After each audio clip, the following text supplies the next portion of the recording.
We're going to kick off the afternoon with Ted, not Lasso. Ted, not Lasso, is a power user and self-described evangelist of Farcaster. She's also the founder of Club TED, which is an on-chain membership club experimenting at the frontier of on-chain communities and decentralized social.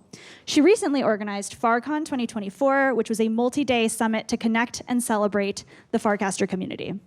Previously, she led biz ops and strategy at Goldfinch, which was one of the first real-world asset protocols and is also in our portfolio. She helped scale it from seed to Series A and to 100 million plus in AUM. So let's welcome Ted. I'm here today to talk about how to build a sustainable community. Community is a buzzword. I think everybody knows that. You might be looking and you're like, okay, this morning you learned about how to build an audience, how to market, how to connect with your users. And I think community is inherently a part of that, but just as an audience is different than a community is also different than a network. And so hopefully I can demonstrate and outline the differences today and convince you the importance of really focusing and honing in on how to build your own community. I, as Cara mentioned, am an early power user of Farcaster turned evangelist turned community builder.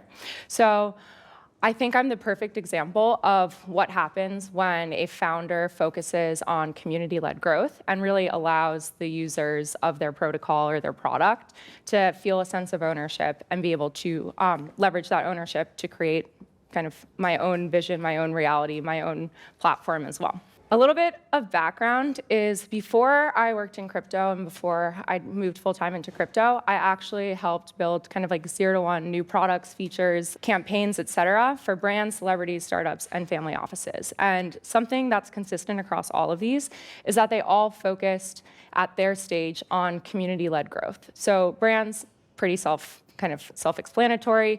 Gucci, a huge brand. They focus on House of Gucci, all for their celebrities. They focus on community and user-generated content. They focus on different activations. So that's straightforward. Celebrities, also straightforward. Worked with Miley and Madonna, and fandom for them is everything, right? So like, how are these celebrities connecting with their fans? How are they making sure that their fans feel part of a community?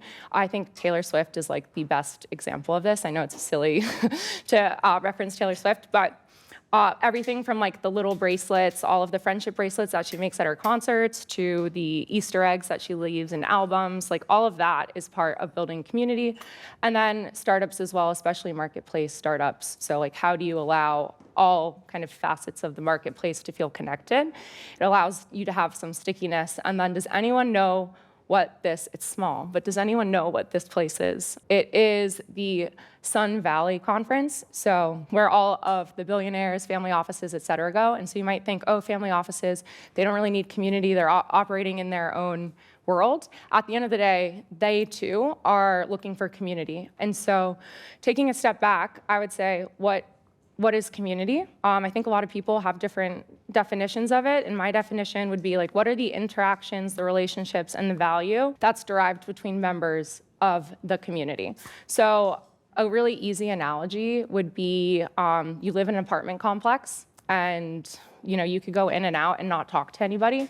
So even though you're in the same vicinity, you're in the same network, you're not necessarily part of a community. Whereas if you kind of like move down the street and all of a sudden you're interacting with everybody, you're talking, there's value being exchanged, that to me is a community. This is my background, working with kind of like all of these Web 2 players in the space. And so I got really excited when we think about Web 3 and using tokens to continue to grow community. Chris Dixon said tokens align network participants to work together toward a common goal. So the growth of the network and the appreciation of token. This was really exciting because you could potentially turn community into a core part of these businesses because it so intrinsically allows you to align incentives for collective growth. So tokens, we thought, could solve this. What I think many people in crypto have learned is that how we thought it would work in theory is not how it works in practice. And so what we've seen is that all of a sudden, if you use a token to hopefully, let's say, like address the cold start problem. So, oh, you're using a token in order to like bootstrap your community.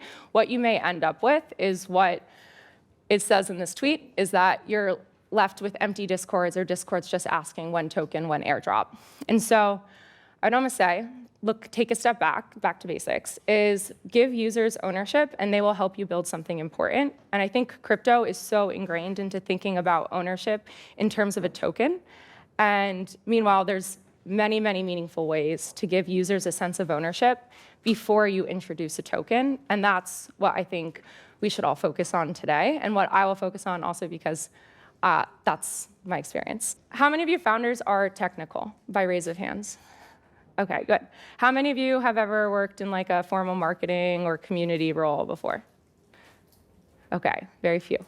So I think one thing that's scary about the word community is that community inherently is like more operationally heavy than product-led growth, right? So you will have to be in the weeds. You have to be talking to users. You have to be doing all of this.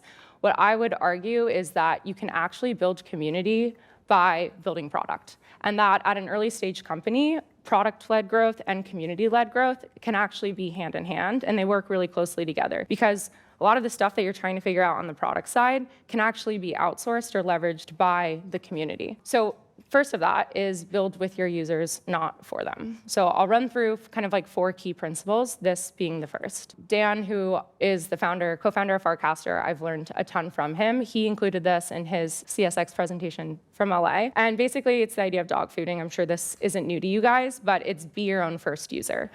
Why this is important on the product side, you already know, but why this is important on the community side is that it allows you to empathize and be authentic to your kind of like first core group of users. So that means you have the firsthand experience of user pain points.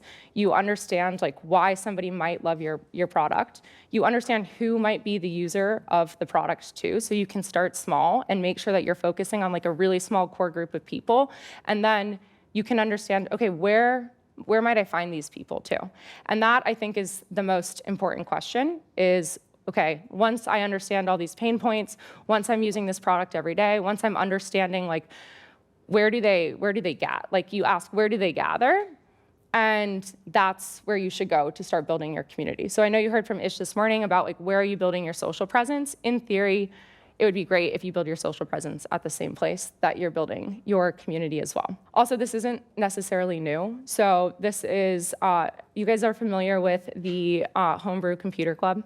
Is this ringing a bell? Yeah. Waz and Steve ended up tinkering, building their own computers, figuring it all out, and then they would go exactly to where their future users would go, which is Homebrew Computer Club. They would go, they would bring their product, they would get feedback, they would meet other people there. And I think that is really important because they're users of their own product and they're part of the community without inherently being like, oh, we're going to go build a community, right? And so this is like an example of if you're building with your users and not for them, you're ultimately just doing product and community at the same time. So it's not necessarily an outsourced function that you need to be thinking about. You're in the weeds, you're doing everything that you need to be doing. The second principle here is foster authentic connections. I think authenticity is king. I don't think that's relatively new to anybody. And I think what this means in terms of building community as an early stage founder is providing like high touch, personalized experiences for early users. And a lot of times this means like do things that don't scale. So this famous Paul Graham quote, the hardest thing for all of you is probably like going out and finding users. And so again, going back to kind of like build with your community, not for them. If you're dog fooding the product, you know where you can go find those like initial 25 to 50 early users, power users could be. And then kind of doing things that don't scale, providing high touch engagement is kind of like, this is actually again from Dan, go out and onboard them personally. Make time to hold hands with them and say, okay, here's the product. What's your feedback? How are you doing this? And a lot of people might be like, oh, this is what, I'm just doing this to like get feedback, but it's really about building a genuine relationship. Like a lot of work that goes into what the product should be doing, like the community does a lot of that work, right? So like you're sitting there, you're gathering all this feedback, and then you can iterate and share it with them.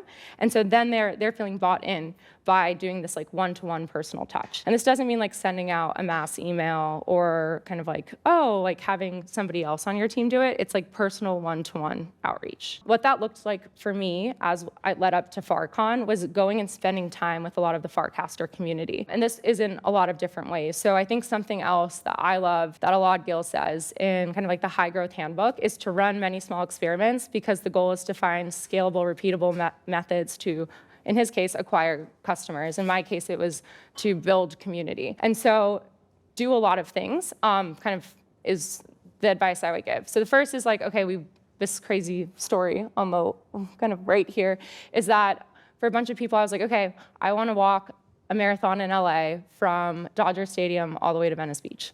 Who wants to do it with me? Like, crazy idea, was like, nobody would want to do this. Also, definitely not scalable. And in this photo, there's like 12 people who are like, yes, I'm totally down. All internet strangers, all only knew each other through Farcaster, all decided to like, okay, let's do this, let's walk a marathon. And it ended up becoming almost like the full Farcaster community was bought into it. So the people who were walking it, all strangers, now all friends, like 2 of my best friends are from that. And then beyond that, we basically captured the entire, like mile by mile, and shared it on the platform so that people felt bought in along the way as well. And so that was just like a really fun moment where you're like, oh, this is like a silly small experiment. What worked, what clicked here? And so just like go out and be with the community. It's also been like small dinners. You can see here, I had a bunch of read, write, own books and was like, hey, does anyone in the community want them? I'll send them to you personally. And so that's another thing, is all of a sudden I just wrote a nice handwritten note. I think I sent out like 40 books. I actually ended up having to buy them in order to make sure that everyone got one. I offered poker, we did live streams. We just did a ton of different experiments to be like, okay, how can users contribute to each other? So learning like, oh, I'm listening to them and creating an interactive space for them to engage with each other. And so it's a lot easier for me to understand, okay, like what value do I add as a community member? What value are they adding to each other? And like, what does a sense of ownership actually mean for this community? So from there, like once you kind of have used your own product, gone to where they are, and then engaged directly with them to build authentic relationships. The next step is to create like genuine collective ownership. Again, give users ownership and they will help you build something important. There's lots of ways you can go about this. I'll show 2. One of them is the concept of like psychological ownership, right? And so I think Dan of Farcaster does a really phenomenal job with this, in that like every 2 weeks or every month, he'll ask, if you were like benevolent dictator of Warpcast, what would you do differently? What would you have us focus on? What features would you add? And so this is a way of kind of like allowing users to have a say or influence in the direction of the product. I think this is really powerful because you're getting kind of like direct feedback. No one's gonna BS that, right? Like if they don't care, then they won't comment. Otherwise, people who care will comment. So you get to collect that data. Then you can iterate, or you can build out some of those features, and then you can launch and like close the loop back. So A, it's like a really great product feedback loop, but B, they all feel a sense of ownership because they're like, oh wow, like he listened to me, and like, oh, I have a good idea for the product, and oh, they implemented it. Like I have skin in the game now. I want to keep participating. Fun story about me is that actually I reported all of the bugs. I was like, screenshot, send the bug, screenshot, send the bug. This is when there was like only 200 users on the platform. So there was like, I was like, oh, who liked my post? And like every time it was just Dan. And once they decided to get into the App Store and get out of like flight test, he like used my profile in the App Store, kind of like little carousel wheel. And I can't tell you like how special that made me feel. I was like, wow, I can't believe he like noticed that I send all these bugs. He said, thank you for doing the bug reports. And for me, that kind of turned me into the evangelist, because I was like, oh, they care about the community and it's not just like entirely self-serving, like they care. Kind of, we did the same, or I did the same thing with FarCon, saying, okay, as soon as we announced and we started getting applications, we were like, who wants to be involved? How do you want to be involved? Just comment and reply here. Again, I would say like this isn't scalable, because for both Dan and for FarCon, like you get hundreds of responses. And so you can't keep doing that over and over and over again. But it is one of the things where it's like, if you ask for feedback, you're engaging with your users. Again, this is good for the product. It's also building community at the same time. So hopefully, like, I think one thing we'll say over and over and over again is what is good for the product is also good for the community. And so I don't want community to be this like big, scary, like woo-woo thing. It's like, oh, no. If you're doing what is good for the product and product development, you should also kind of like, this is inherently part of it as well. So one other thing is, again, I think I mentioned earlier, if you are leaning into community, another way to make people feel like a collective sense of ownership is to highlight or create opportunities for them to fully contribute. So for FarCon, I guess the best way to say it is like, obviously there's so many aspects of running an event. There's like applications, ticketing, onboarding, the programming itself, kind of like what activities there are going to be, social, et cetera, marketing. And what we tried to do was like fully outsource it to the community. And so every single stakeholder who was providing some sort of service or helping with the programming felt completely bought in. And so they also wanted to make it the best event ever because they had some sort of responsibility. Also, the way that I thought about it was like, we're hosting an event of 500 of very on-chain people who could probably provide each of these founders who kind of helped participate, whether it was Deform, Hypersub, there's Icebreaker, there's Events XYZ, there's Friends, there's Bracket. So you can see all of these. It's like, okay, you're going to get kind of like really high fidelity, high quality feedback from all 500 of these users if you kind of like help and participate and become part of the fabric of FarCon as well. And so thinking about, A, how can I provide value to them, allows them to enter in and then feels like, okay, again, I have skin in the game. I want to have like a meaningful contribution. Again, builds community. So that is one.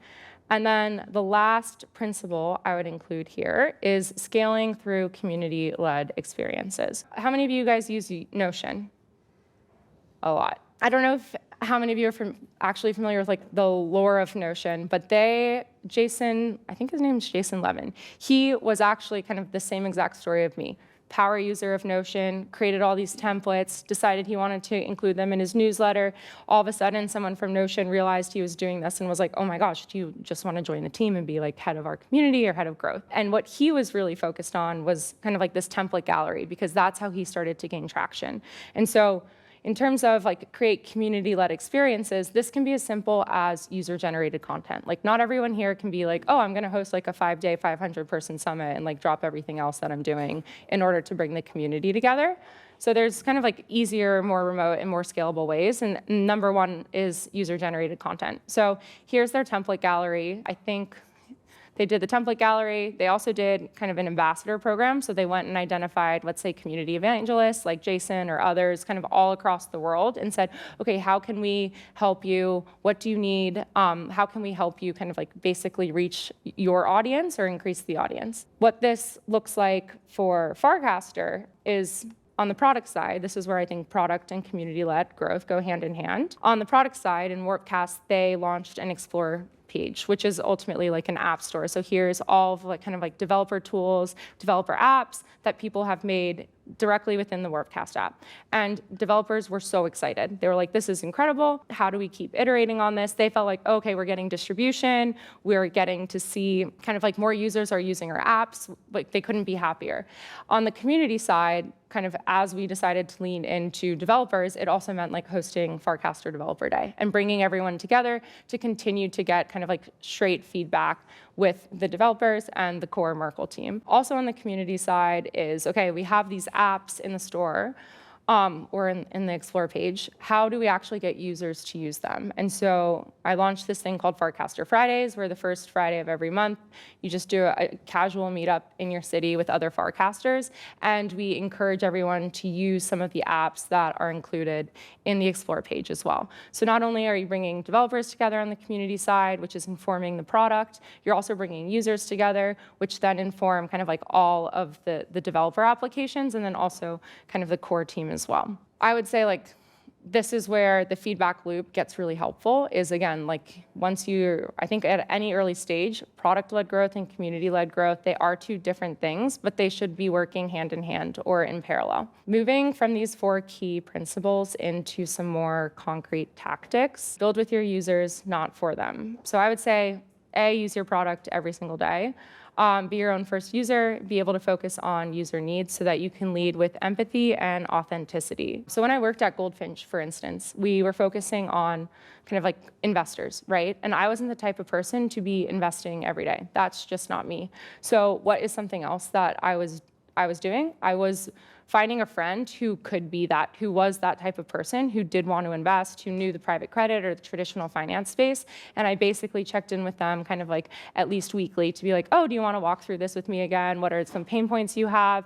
And tried to be as, okay, if I'm not using it every day, or I would use it, and then I'd go to them and be like, oh, this was weird. What do you think about this? So if you aren't using it every day, I would just encourage you to find a proxy to use it every day, but you should be using it every day. Again, to identify a small group of target users and go where they already are. So in much the same way that Ish said, okay, like focus on one platform because that's easy. I think there's so many platforms out there. There's Discord, there's Twitter, there's Telegram, there's kind of like infinite options available. Obviously there's Workcast or Farcaster. I'm biased in where I prefer to spend my time, but for everybody else, just go where your users already are. Like, you don't want to have to ask somebody to download a whole new app and like port them over just to use your product, unless, and they probably won't do that unless your product is solving like a dying need for them. That's number 2. And then 3, ask for feedback constantly and then iterate quickly and then ask for feedback again. And so I think as founders, everybody trusts their own intuition, right? Like, you probably know what the product needs, you know what your priorities are, but just because you already have those answers internally doesn't mean that you shouldn't be continuously asking for feedback. It's your job as a founder to be able to look at a whole list of comments and be like, okay, this is high priority, this is not high priority, or like understand the second or third order effects of what some of the feedback may entail, but you should constantly be asking for feedback. I think that there's a report that just came out that said that the founder of Pump.Fun ended up DMing like 500 or 5,000 people before it started getting traction. Like, literally went and was like, hey, are you using my product? Why aren't you using my product? What's wrong with it? And that's kind of like, do things that don't scale. Like, go out and be continuously asking for feedback, and also just like develop thick skin too, because some of the feedback like you might not want to hear, and it's good to get that, because the worst thing that can happen is you do a huge product launch and then you end up delivering a product that a ton of people don't really love or don't want, and then you wish that you had asked kind of for smaller bites of feedback along the way. Number 2, some tactical ideas for foster authentic connection. So first one I've mentioned multiple times, like start with high touch, send personal DMs and replies.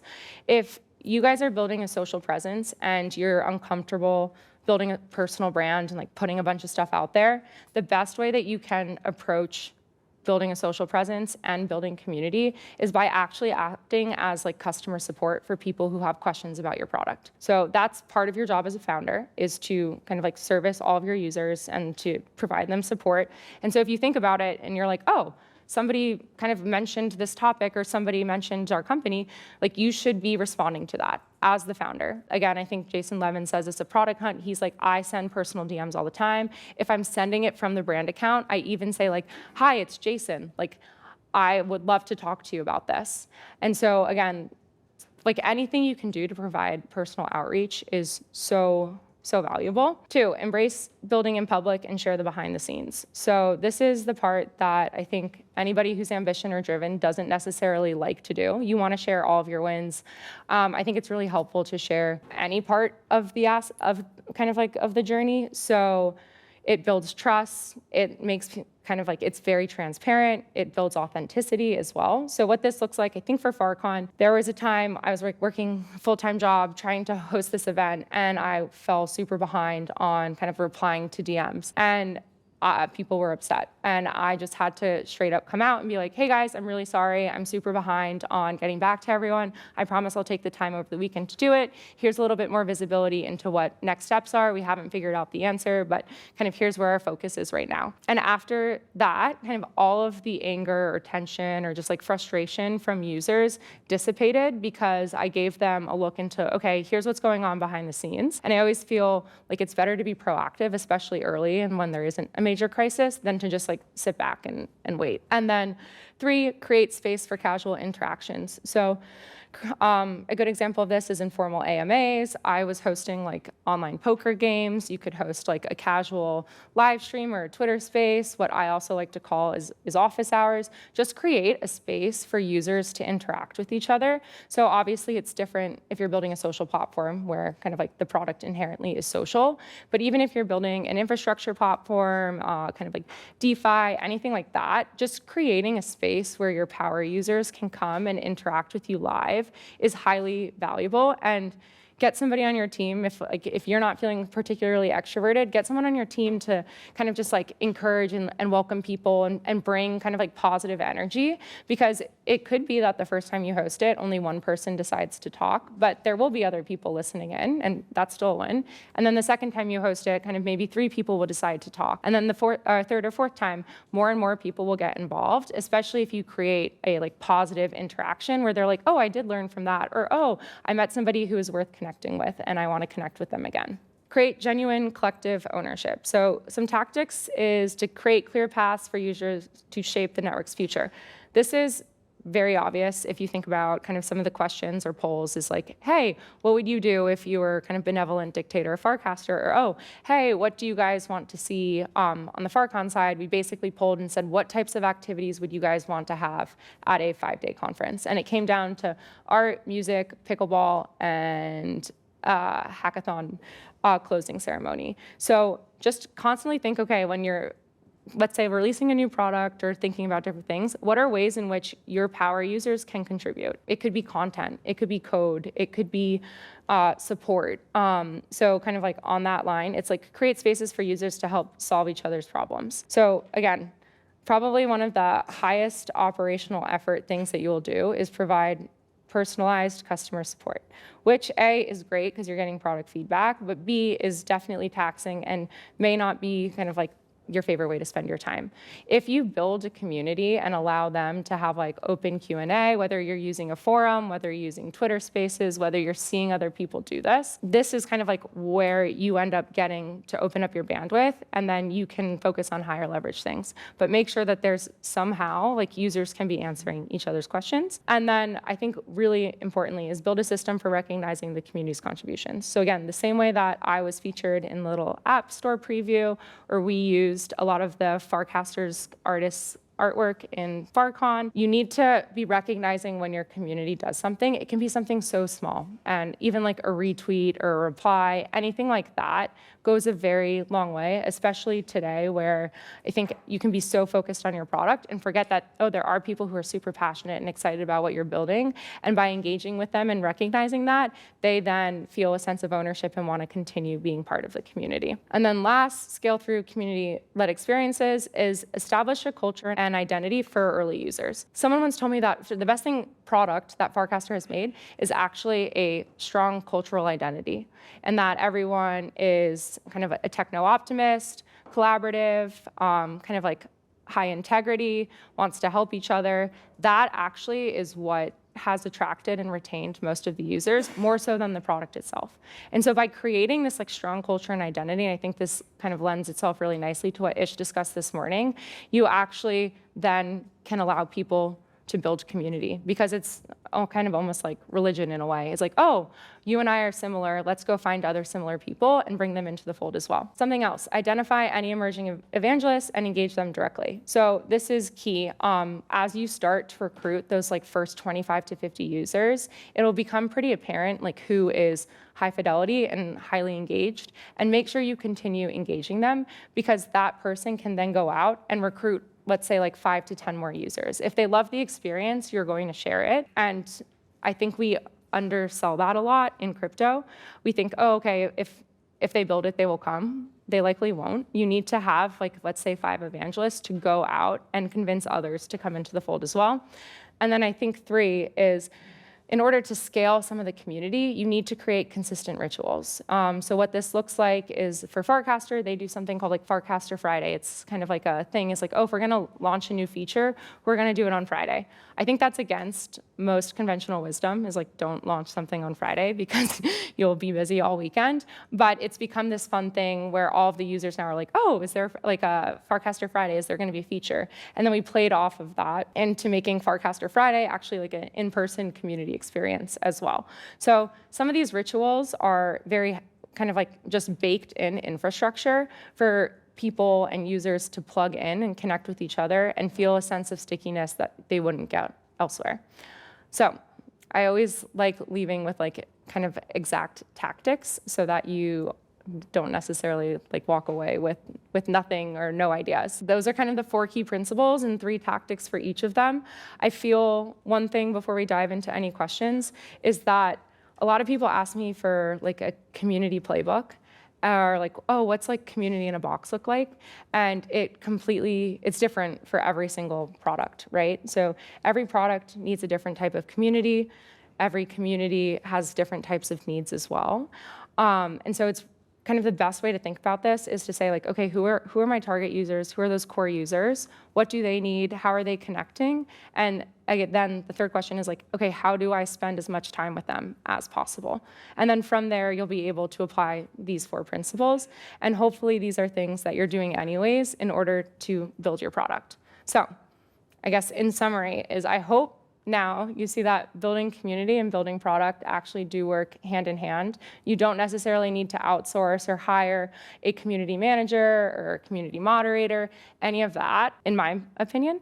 It is ultimately the founder's job to build community. And then once you build community, I think the best signal for, okay, kind of community growth is kind of like managing itself, is if you remove yourself from the community, will the community continue to persist? Does it still exist? Are community leaders kind of like doing their own initiatives and activities and campaigns and bringing together the rest of the users? And if the answer is yes, then congratulations, you've done a good job on community, and you can likely focus a little bit more of your effort on the product-led growth aspect side of things. I'm going to ask the super obvious question here, which is for like a lot of us who are, building these like Web3 startups online.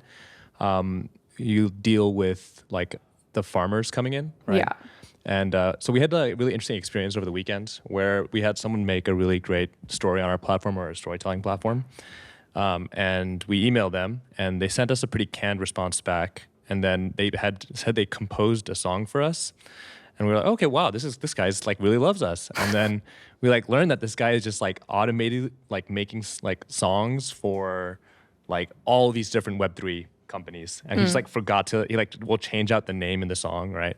And so I think there's like obviously a lot of noise here, right? And so I think one of the big challenges for us, as we're trying to focus on, this community-led building, is how do we like really find the users, navigate the users, especially since, on the surface, a lot of these users, they want you to like them too, because they want airdrops. Mm-hmm. Yeah, that I think in an age where supply is infinite, this is where community really becomes your moat. And it's like, okay, how do you find community? One thing I learned and I applied to building my community in Farcaster is actually something I learned from Dina and Natasha of Boys Club. Was when I asked them, I was like, why do you think your community is so strong? Their answer was like, oh, because we meet them in person. You get to know them. You know that they're not just kind of like, if you're putting in the time and effort to show up to something in person, like you can't necessarily farm that. You can't fake that. And so what I would say is like, are your target users storytellers? Yeah. So you're going to get tons of inbound. And I think it's your job as a founder to be able to identify like, okay, like you asked a question back and you got something and you're like, okay, I see what this user is. There's still a way to have them be engaged, which is kind of like retweet or say thank you or kind of at least like what they send you. And but on the other hand, you're like, okay, inbound at this point, unless you can tell it's a real kind of like fully engaged user that's super passionate about specifically what you're building, not generally, I would just say you should go out and find like, okay, who are 10 people, like who are 10 users, problems you solve with your product, and go talk to them. And then when you're having that conversation, be like, oh, is there anybody else you may know that you could introduce me to who might have good feedback on this? And from there, that's how you'll start to understand kind of more of the archetype and more of who your power user and evangelist could be. But I've noticed this a lot. And again, I think crypto has a unique issue because you're realizing that a lot of people, I think this is like one of my first slides, is like, oh, you think that you have real users. And I remember this with Goldfinch too. It's like, oh, there's TVL is skyrocketing, like everybody, there's such strong appetite for this. And then all of a sudden, kind of we, as it went on and kind of, okay, the token was distributed, et cetera, you realize who's really there or not. And so my other advice is like, make sure that your product is solving a user's needs, like in the absence of a token, and then be as crystal clear as possible about that as well. So it's the hardest, I think it's like one of the hardest problems to solve, and it will take a lot of like upfront effort of like do things that don't scale, but go find people who could be evangelists, and they will. Hopefully that's helpful. Hi, Ted. Hi. Good to meet you. You said you were part of the Farcaster product and community early days, right? When it was like, I don't know, 200, 300 users. A question for you is, if you look at Dune dashboard, post degen, coin, and tipping and all of that, the numbers has certainly skyrocketed. Because you've been there since pre-degen and post-degen, like, what is your perspective of the community dynamics shifting, and how much of it is like based on receiving this meme coin thing versus like you're here because it's cool?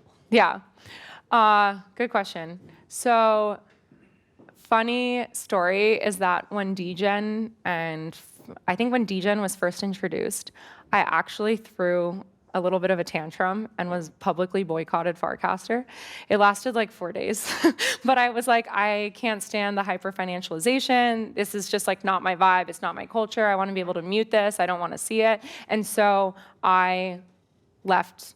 And I was like, I'm deleting it from my phone until you guys introduce the mute feature. And then Dan and Varun were like, okay, well, we're stubborn too, and now we're not going to do it like just to spite you.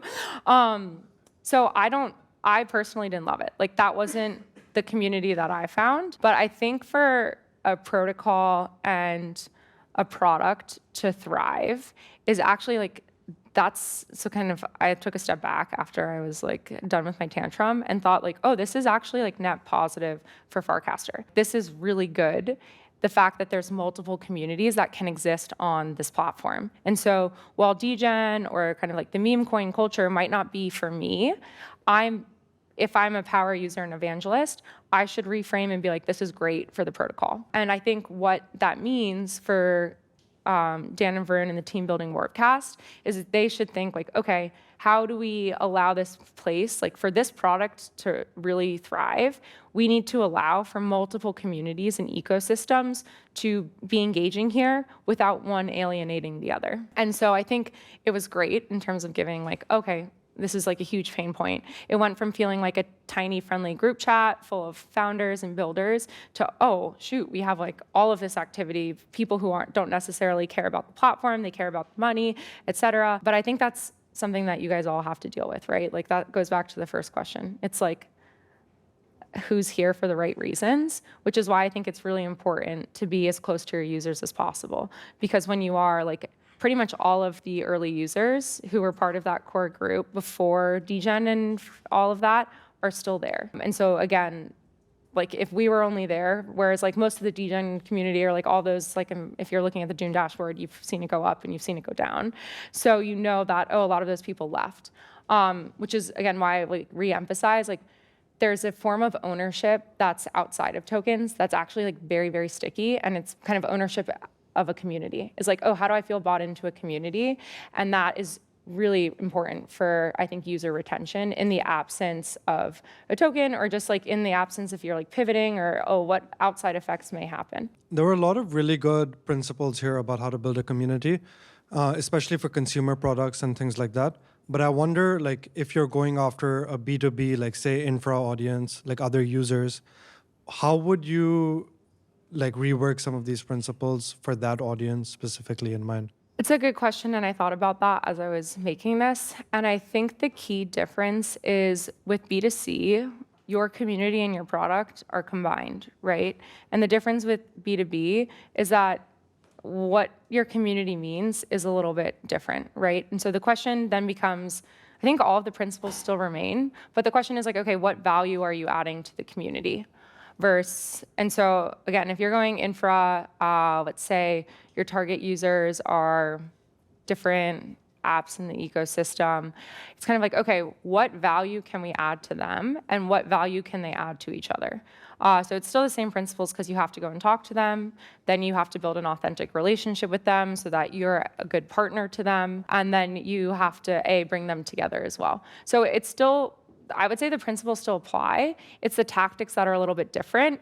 And the spaces that you're creating may not be so integrated with the product itself. It may look more like, okay, like what events are we doing? How do we bring them together? It takes a little bit more intentionality, but I would say like from a B2B perspective, some of the family offices that we worked with or some of the startups that we worked with were also B2B. And what they end, like Salesforce, for instance, B2B, they still have Dreamforce as well. So they have like an experiential event where they bring everybody together as well. So I think, again, just go back to like the two questions is like, what value would you add if you brought your users together and what value would they add to each other? And then kind of like what community means for you. I think the other important thing to think about is that building a community is actually really helpful for go-to-market. And so always think about that, like even pre-product market fit. It's like, okay, your community can help you figure out how you might want to go to market. And so use that as part of kind of how you're orienting around it as well. Does that answer your question? Yep, that's very helpful. Okay. Thank you. All right. Thank you. Ted.